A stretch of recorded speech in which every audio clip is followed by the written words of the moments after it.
हुकूमत पाकिस्तान का अमरीकी सदर ट्रंप की दावत पर गजा अमन बोर्ड में शामिल होने का फैसला शदीद तनकीद की जद में आ गया है। नाक़दीन का कहना है कि बोर्ड में शमूलियत पाकिस्तान के लिए सिफारती, कानूनी और इखलाकी सतह पर नुकसानदेह साबित हो सकती है, क्योंकि ये फ्रेमवर्क बैनुल अक़वामी चार्टर, आलमी कानून और फलस्तीन से मुतालिक अक़वाम मुत्तहिदा की तवील मुद्दती पॉलिसियों से मुतसादिम दिखाई देता है। सियासी तज्ज़ियाकारों के मुताबिक सदर ट्रंप की क़यादत में कायम किया जाने वाला बोर्ड ऑफ पीस दर हकीकत एक ऐसा सियासी और सिक्योरिटी ढांचा है जिसके जरिए अमेरिका और इसराइल आलमी कवानीन और तस्लीम शुदा उसूलों को नजरअंदाज करते हुए अपने मंसूबे के मुताबिक आगे बढ़ना चाहते हैं।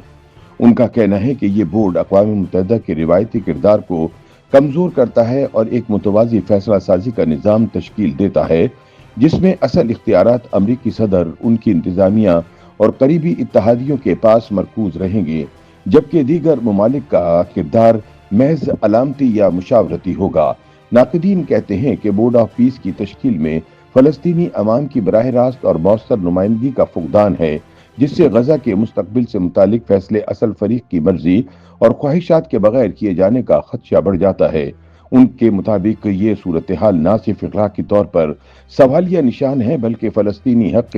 खुद इरादियत की बुनियादी उसूल से भी मुतसादिम है, जिसकी पाकिस्तान तवील अरसे से हिमायत करता आया है। पाकिस्तानी दिफाई माहिरीन के ख्याल में एक और बड़ा खदशा यह है कि बोर्ड ऑफ पीस को एक सियासी फोरम के तौर पर पेश किए जाने के बावजूद इसका ढांचा बैनुल अक़वामी इस्तेहकाम फोर्स से जुड़ा हुआ है, जिसमें फौजी और सिक्योरिटी पहलू नुमाया हैं। अगरचे हुकूमत पाकिस्तान वाज़ेह कर चुकी है कि वो इस फोर्स में शामिल नहीं होगी, ताहम नाक़दीन का कहना है कि मुस्तक़बिल में सियासी या सिफारती दबाव के नतीजे में पाकिस्तान को ऐसी जिम्मेदारियों की तरफ धकेला जा सकता है जो इसके रिवायती मौक़िफ़ और कौमी मफादात के खिलाफ हों, खुसूसन हमास को गैर मुसल्लह करने जैसे इक़दामात के हवाले से। नाक़दीन का ख्याल है कि इस बोर्ड में शमूलियत से मुस्लिम दुनिया के अंदर भी तक़सीम पैदा हो सकती है। पाकिस्तान को एक ऐसे मुल्क के तौर पर देखा जाता है जो हमेशा फ़लस्तीनी मौक़िफ़ का मजबूत हामी रहा है, और नाक़दीन के मुताबिक ट्रंप के मंसूबे का हिस्सा बनना पाकिस्तान की इस तारीखी पॉलिसी को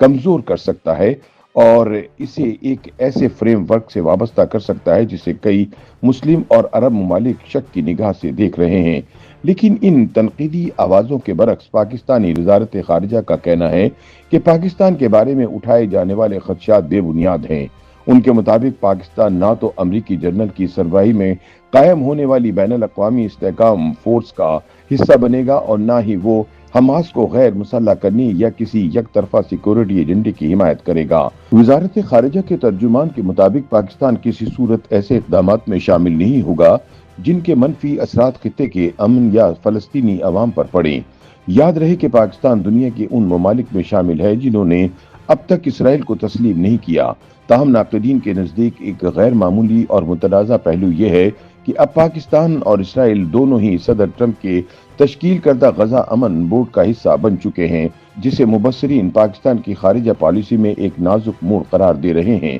इससे पहले पाकिस्तानी दफ्तर खारिजा के एलामिया में कहा गया था कि सदर ट्रंप की जानिब से वज़ीर आज़म शहबाज शरीफ को दी गई दावत के जवाब में पाकिस्तान ने अक़वाम मुत्तहिदा की सलामती कौंसिल की करारदाद के तहत गजा अमन मंसूबे के नफाज के लिए अपनी कोशिशों को मौसर बनाने के लिए बोर्ड ऑफ पीस में शमूलियत का फैसला किया है। बयान में कहा गया कि पाकिस्तान को उम्मीद है कि इस फ्रेमवर्क के जरिए मुस्तकिल जंग बंदी के नफाज, फ़लस्तीनियों के लिए इंसानी इमदाद में इजाफे और गजा की तामीर नौ के लिए अमली इक़दामात मुमकिन हो सकेंगे। तर्जुमान के मुताबिक पाकिस्तान इस उम्मीद का भी इजहार करता है कि ये कोशिशें फ़लस्तीनी अवाम के हक़ खुद इरादियत के हुसूल का जरिया बनेगी और एक काबिल एतमाद सियासी अमल के जरिए 1967 से कबल की सरहदों पर मुश्तमिल एक आज़ाद, खुद मुख्तार और जोग्राफियाई तौर पर मुत्तसिल रियासत फ़लस्तीन के क़याम की राह हमवार होगी। YouTube पर गूगली न्यूज देखने के लिए youtube.com की सर्च बार में गूगली न्यूज टीवी टाइप करें। गूगली न्यूज के पेज पर सुर्ख रंग के सब्सक्रिप्शन वाले बटन पर क्लिक करना ना भूलिए। YouTube पेज पर अपलोड होने वाली वीडियोस से बाखबर रहने के लिए बेल आइकन पर क्लिक कीजिए। आपको हर नई वीडियो के बारे में नोटिफिकेशन मौसूल हो जाएगा।